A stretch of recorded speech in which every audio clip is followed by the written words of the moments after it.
We're entering this era of artificial intelligence. We're entering this era of heightened efficiency. We're seeing the potential for a lot of the white-collar jobs, blue-collar jobs, all these jobs to be replaced. I mean, but there is something special about a craft, about the arts, about craftsmanship, that no matter what, you cannot replace that handmade product. You cannot replace an artisan creating something custom for a space. And so I do think that our field of woodworking is going to become increasingly important as all these other fields get more automated.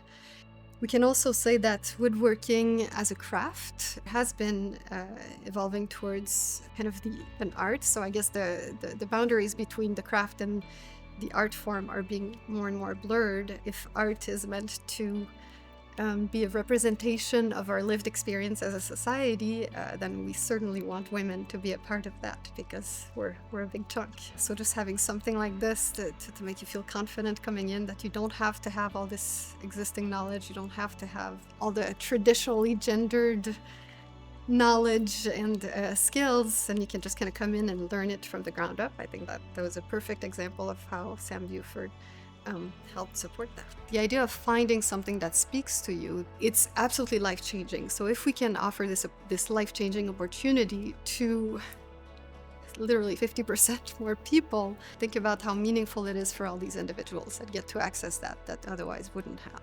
I mean, it's been shown time and time over again that diversity is directly correlated with innovation. The more innovation we have in a field, the bigger economic impact we have overall. By including more women, by including more people that haven't been represented traditionally, we are drastically increasing the economic footprint of woodworking. If art is a representation of our society, if art is a representation of how we feel in a place and time, then you cannot exclude 50% of the population from that.